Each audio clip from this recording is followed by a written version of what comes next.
So hello everyone, this is Ruben from Sinusoidal Music and we are at Sutej Singh's Restless Relentless tour in Bangalore. This is the third city he's visiting after Delhi and Gurgaon. So Sutej, this is the fourth time you're playing in Bangalore if I'm not mistaken. Thanks for reminding me that. I didn't have a count.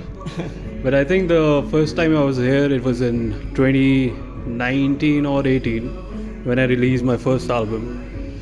And then I was back here in 2023 when I opened for Steve Vai. That was the second time. Then for Fandom in 2024 and Bandland. Yeah, so it's four times. Now we're here for the fifth time. For the fifth time, yeah. Okay, I missed one of those. Yeah. But from the Emerging, which released back in 2018, I think you've come quite a long way. And if I'm not mistaken, you had started recording the Emerging somewhere back in 2016, if that is right? Probably a bit earlier.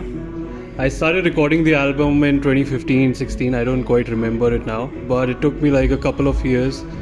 And I finally went to the studio and recorded the album. Sounded good. And released another album this year, going well. Yeah, and that is a beautiful album. I especially loved it, and especially the title track. In this album, there's a lot more space. Even in your first album, there's a lot of orchestration. You have your influence from Dream Theater, Western classical music. So tell me about the change in the sound which you envisioned for this album. Yeah, exactly. You got that right. In the first album, my main influence, I would say, was Dream Theater, John Petrucci, and a lot of progressive metal bands. It kind of shifted from that. I wouldn't say shifted, but transitioned into a much more mature compositional thinking, I would say. I started listening to artists like Andy Timmons, Nick Johnston, who had more space in their compositions. So that kind of inspired me. I wanted to enjoy playing my solos live as well. Otherwise you keep thinking, oh, this part is going to come, what am I going to do? But trying to enjoy my own music when I play live especially, that kind of inspired me to write easier solos and much more solos that people can sing, basically. Right. Yeah. I think even Warren Mendonca, who we have spoken to earlier, mentions that you should be able to sing your solos. Of course, you don't need to do that because I think we love that virtuosity. We love those chops. Yeah. And how do you see balancing chops and melodic music and sound? It should be a part of your skill set. I don't want to say that that's not important. I mean, you should be able to play those parts because when they're part of your composition, when you're thinking of something and those shreddy lines come in your way, you should be able to play that. Right. Otherwise, you'll always be limited, right? Right. So, of course, solos that you can sing, but also that you can enjoy and what people can enjoy. Yeah. Right. Speaking about your gear, I mean, of course, you play Music Man, and you use a Synergy, right? Synergy preamps. Yeah. But in this album, I think you use Reaper. Is that correct? I use Reaper for my demos, but for the actual recording, we go to a Cubase session and do that. All right. But what is your what's your gear like? Of course, tone is in the fingers, but what's your gear? Even your whole, not just the gear, but what's your philosophy behind tone and gear as a guitarist?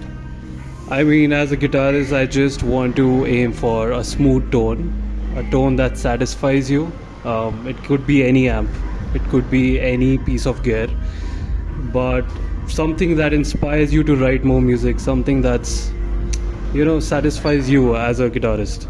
So for this album, we kind of use the Synergy amps. Right. I recently got endorsed by Synergy, and they have these mini modules of different amps which are super convenient to use. I think I used the ENGL for this one. It kind of worked out for the album. Is that what do you use on stage? On stage, I'm using a Headrush Prime pedal board. Headrush Prime. Yeah. I'm using the similar amps, the similar simulations, ENGL, Mesa Boogie, and of course, like you just make things happen with your fingers, right? Right, of course, right. And we also have Baiju Dharmajan playing today. What are some of your favorite Baiju Motherjane solo songs? I was talking to him and I was telling him that as a kid I always used to try playing Fields of Sound and used to mess up my fingers. Yeah. So yeah, that's one of my favorite songs. Yeah. So what are some songs which your fans wouldn't know would be in your playlist which you're listening to right now? It would be a surprise with one of the songs. Of course, with Baiju sir, we're going to play an instrumental version of Kadambari. Right. I can of course tell you that because this interview isn't going to come live. But yeah, we're going to do an instrumental version of Kadambari with Baiju sir. Sure, and looking forward to that, and all the very best on stage. Yeah, sure. Thank you, Sutej. Thank you.